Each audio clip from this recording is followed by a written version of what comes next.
Magandang araw mga kapwa ko kawani. Welcome sa Human Resources Informatics Series. Our topic for today is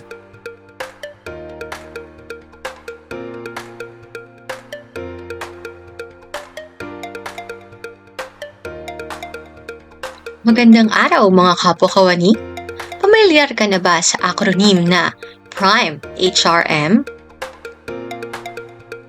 Prime HRM o Program to Institutionalize Meritocracy and Excellence in Human Resource Management. Layunin ng Prime HRM na maitaas ang human resource public sector sa antas ng kahusayan para sa mas mabuting pamamahala at mas mahusay na serbisyong publiko.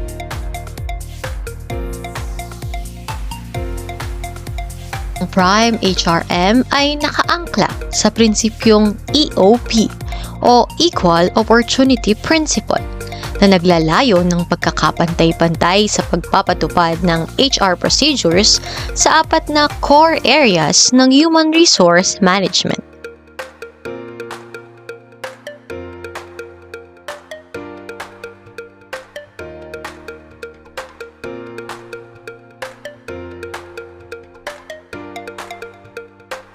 Ang RSP o ang Recruitment, Selection, and Placement ay ang proseso ng alinmang organisasyon sa tulong ng human resource na sumasakop mula sa publication ng mga bakanteng posisyon hanggang sa orientation o onboarding ng mga kwalipikadong aplikante upang maging ganap na empleyado ng isang institusyon. Ang recruitment ay ang proseso ng paghahanap ng mga aplikante kasabay ng pagproseso ng kanyang mga dokumento para sa isang partikular na posisyon. As a result, an agency can have pool of applicants from which possible appointees are selected. Ang selection naman ay ang proseso ng pagkilala at pagkilatis sa bawat aplikante batay sa hinihingi o kinakailangan ng isang partikular na posisyon. As a result, an agency will have a comparative assessment of candidates best suited for the appointment. Habang ang placement ay ang proseso ng pagtatalaga ng nararapat at matagumpay na aplikante para sa isang posisyon sa isang partikular na unit o departamento. As a result, the agency can allocate specific personnel fitted for a specific unit or designation.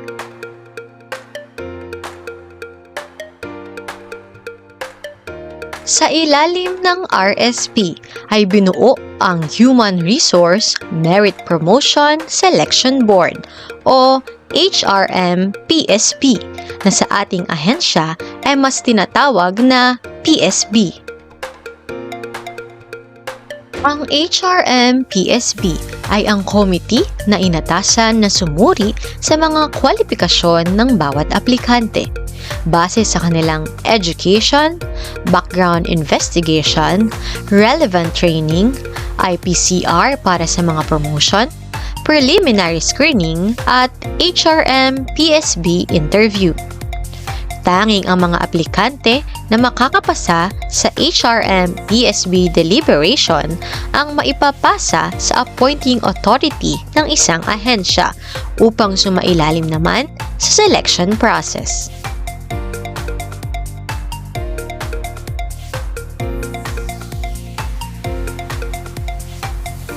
Sa kasalukuyan, ang HRM-PSB ng ating ahensya ay binubuo ng mga sumusunod.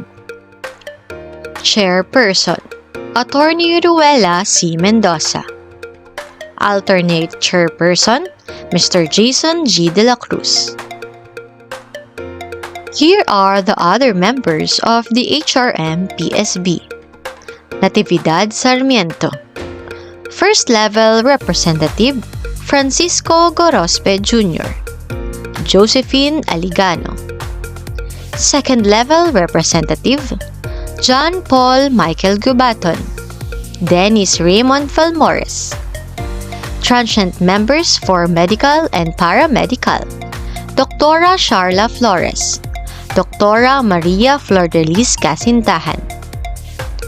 Transient members for nursing: Joseph Gatchalian, Rosemary Saliba. Transient members for finance: Jason De La Cruz, Maria Anjanet Garcia. And for the secretariat, Sheila Kabuatan and Wenard Paul Galabay.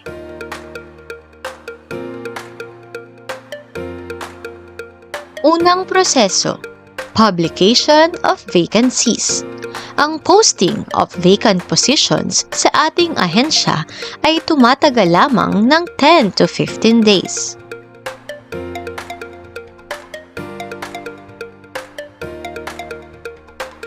Makikita ang mga bakanteng posisyon kasabay ang salary grade, requirements, at iba pang related information sa mga sumusunod. Within the hospital premises, HR Bulletin, OSM Board, and Bulletin near CMPS. Official Agency FB page, Official Agency website, at CSC Job Portal.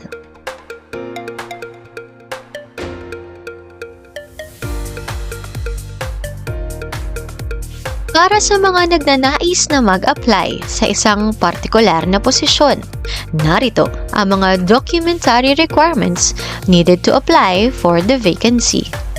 Application letter addressed to the Medical Center Chief. Resume, duly accomplished CSC Form 212 o Personal Data Sheet. Transcript of records and diploma. Elementary or high school diploma depending on the CSC qualification standards. PRC ID and board rating of civil service eligibility. 2x2 ID picture in white background. And good moral character. Para naman sa mga empleyado ng ating ahensya na nagnanais mag-apply ng promotion, narito ang mga documentary requirements needed to apply for a vacancy. Approved application routing slip with your latest original 2x2 picture. Updated PDS with ID picture and attached highlights of your accomplishments to work experience related or relevant to the position you are applying for. Application letter, plans and proposals and recommendations, and photocopy of your relevant trainings and seminars attended.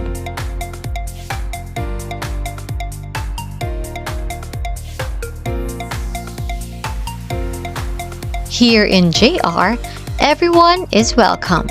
Anyone who fulfill the qualification standard set by the Civil Service Commission, regardless of race, gender, age, social and economic status.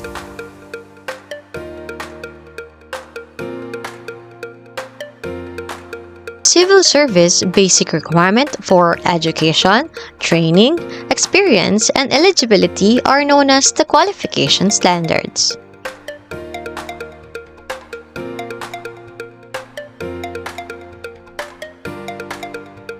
Step 2. Applications will be collated by the designated HRMD personnel or HRMPSB secretary for checking of completeness of documents, including evaluation of the applicant's credentials based on the qualification standards of the Civil Service Commission. Step 3. All qualified applicants are endorsed for written exam and practical test, depending on the position applying for. On the other hand, all other applicants submitted are then tagged for pulling if there is no vacancy posted. Step 4. All applicants who pass the written exam are then endorsed for initial interview with the HRMD chief. Step 5. Applicants will then be scheduled for a panel interview with the HRMPSB, or also known as the deliberation. Upon waiting for the date of the schedule, this is when the HRMPSB secretary gather other data of the applicants through background investigation. Step 6. After all the applicants have been screened by the panel, the committee will then submit the result of applicant qualification report or comparative assessment report to the appointing authority or the medical center chief for selection. The appointing authority shall now assess the merits of the HRM-PSB assessment and recommendation judiciously. Step 7. After the selection of the appointing authority, the HRMD personnel will now notify all the applicants on the results of the selection.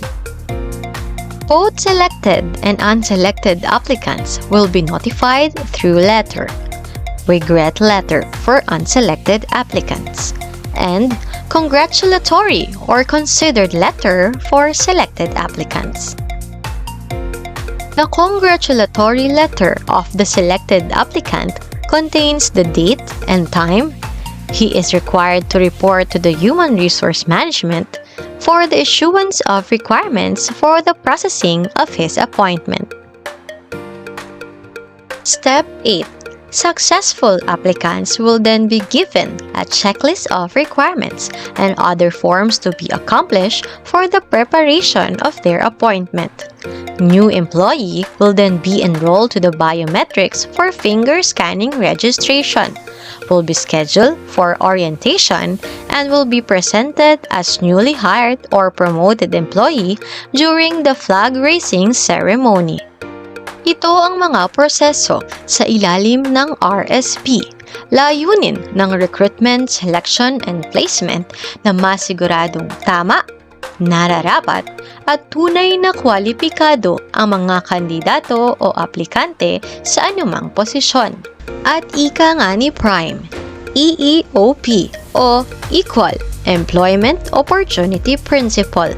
Layunin ng Prime na panatilihing patas, pantay at para sa lahat ang mga proseso sa ilalim ng recruitment, selection, and placement, regardless of age, gender, religion, ethnicity, specialized groups, and other factors that may lead to discrimination.